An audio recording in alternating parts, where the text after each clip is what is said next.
Hello दोस्तों। मेरा नाम है स्टीव पिंटो और मैं आप सबका स्वागत करता हूँ हमारे इस साइबर सिक्योरिटी कोर्स पर।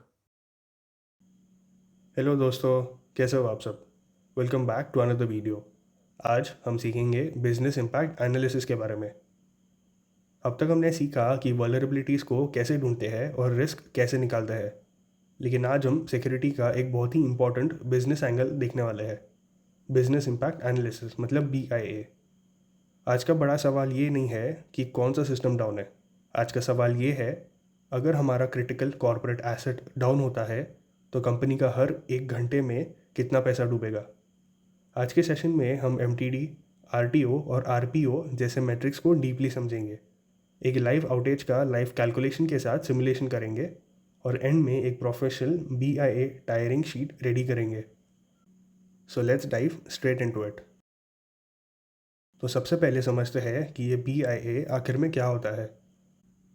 सिंपल वर्ड्स में BIA एक ऐसा सिस्टमैटिक मैनेजमेंट प्रोसेस है जिससे हम ये पता लगाते हैं कि अगर कोई बिजनेस ऑपरेशन रुक जाए तो उसका ओवरऑल इम्पैक्ट क्या होगा। यहाँ पर एक बहुत बड़ा पैराडिगम शिफ्ट है जो आपको समझना होगा। एक हैकर या टेक एनालिस्ट सिर्फ वल्नरेबिलिटी असेसमेंट तक सोचता है, जैसे कि आउटडेटेड SQL डेटाबेस है, लेकिन एक सिक्योरिटी कंसल्टेंट या C-suite executive business impact analysis करता है। यानी अगर ये डेटाबेस डाउन हुआ तो प्रोसेसिंग वॉल्यूम रुकने की वजह से कंपनी को हर घंटे में $25,000 का डायरेक्ट डैमेज होगा। BIA का प्राइमरी गोल यही है, कोर एसेट्स को आइडेंटिफाई करके उन्हें टीयर्स में बांटना, डाउन टाइम के फाइनेंशियल इम्पैक्ट को कैलकुलेट करना और एक ऐसा डेटा बैक रिकवरी टाइमलाइन बनाना जो आपके सिक्योरिटी बजट को जस्टिफाई कर सके। किसी भी मेजर आउटेज को एनालाइज करने के लिए हमें 3 मैथमेटिकल और ऑपरेशनल मेट्रिक्स को कैलकुलेट करना होता है। पहला, maximum tolerable down time MTD। ये वो एब्सोल्यूट मैक्स टाइम विंडो है जिसके बाद कंपनी कोलैप्स कर जाएगी, लीगल पेनल्टीज लग जाएंगे या बैंक्रप्सी फेस करनी पड़ेगी। Second, recovery time objective RTO। ये हमारा टारगेटेड इंटरनल रिकवरी टाइम होता है, यानी डिज़ास्टर के बाद सिस्टम को वापस नॉर्मल स्टेट में लाने के लिए कितना टाइम लिमिट। याद रखना, रूल ऑफ थंब है RTO is lesser than equal to MTD। अगर RTO आपके MTD से बड़ा हो गया तो बिजनेस ख़त्म। नेक्स्ट है रिकवरी पॉइंट ऑब्जेक्टिव मतलब RPO। ये बताता है कि हम कितने घंटे या मिनट का पुराना डेटा परमानेंटली लूज़ करना अफोर्ड कर सकते हैं। एग्जाम्पल के लिए, अगर आपका डेटा बैकअप इंटरवल हर 4 घंटे का है तो आपका RPO विंडो 4 आवर्स सेट होगा। चलिए इस पूरे प्रोसेस को एक टाइमलाइन विजुअलाइजेशन से क्लियर करते हैं। स्क्रीन पर देखिए, हमारे पास एक स्टेडी ऑपरेशन चल रहा है जहां रेगुलर बैकअप्स लिए जा रहे हैं। जैसे ही एक अनएक्सपेक्टेड इंसिडेंट या क्रैश होता है, क्रैश पॉइंट से लेकर पिछले बैकअप तक का जो भी मैक्सिमम डेटा गैप बनता है उसे हम कहते हैं हमारा RPO विंडो। और क्रैश पॉइंट से लेकर जब तक हमारी टीम सिस्टम को कम्प्लीटली रिकवर नहीं कर लेती उसे हम कहते हैं RTO विंडो। हमारा एब्सोल्यूट सर्वाइवल एंड पॉइंट है हमारा MTD।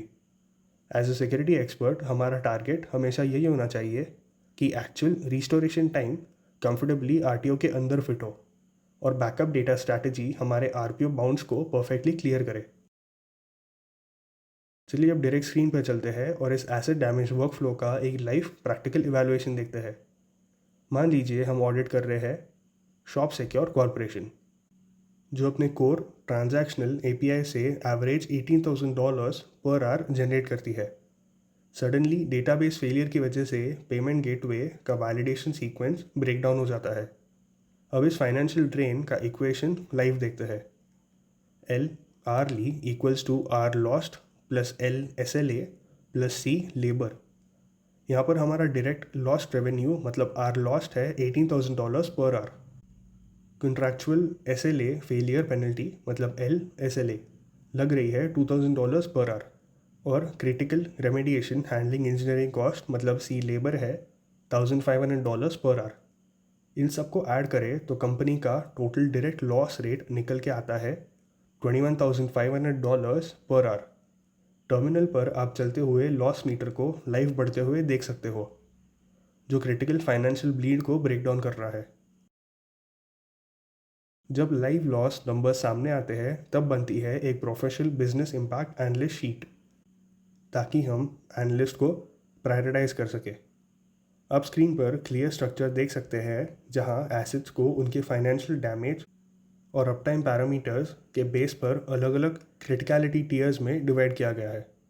पहला, payment gateway API direct revenue effect करता है, इसीलिए एमटीडी 1 आवर और आरटीओ सिर्फ 30 मिनट्स है। This goes directly to tier 0, मतलब मिशन क्रिटिकल। नेक्स्ट है कस्टमर डेटाबेस, इसके बिना एप्लीकेशन ओपन नहीं हो सकती। इसका आरटीओ 1 आवर सेट किया है, सो इट इज़ टीयर 1, मतलब हाई क्रिटिकलिटी। नेक्स्ट है corporate email and analytics logs, इनका डाउन रहना बिजनेस को इमीडिएट फाइनेंशियल लॉस नहीं देता, इसीलिए इनकी टाइमलाइंस फ्लेक्सिबल है और इनको हमने टीयर 2 और टीयर 3 पर ऑर्गेनाइज किया है। तो इस सेशन से हमारा क्लियर कोर टेकअवे क्या है? BIA आपका सबसे बड़ा बजट जस्टिफिकेशन टूल है। कल अगर सी स्वीट आपसे पूछता है कि मुझे हाई अवेलेबिलिटी डेटाबेस एरे के लिए $50,000 का बजट क्यों चाहिए, तो उन्हें एक्सप्लॉइट कोड दिखाकर डराओ मत, उन्हें ये BIA का शीट दिखाओ। उन्हें समझाओ कि अगर टीयर 0 सिस्टम डाउन होने का कॉस्ट $21,500 पर आर है, तो सिर्फ $20,000 का रिडंडेंसी बैकअप लगाकर डाउन टाइम आरटीओ को 4 आवर से घटकर डायरेक्ट 15 मिनट्स पर लाना कंपनी के लिए एक इंस्टेंट लॉजिकल विन रहेगा। तो आज के लिए इतना ही। हम मिलेंगे डे 107 में, जहाँ हम देखेंगे ISO 27001 के ओवरव्यू के बारे में। हम देखेंगे ISMS कंट्रोल्स और ऑडिट बेसिक्स के बारे में। थैंक यू सो मच इस वीडियो को देखने के लिए। प्लीज़ इस वीडियो को लाइक करें और हमारे चैनल को सब्सक्राइब करें ताकि हमारे अपलोडेड वीडियोस आपके पास सबसे पहले आ सके।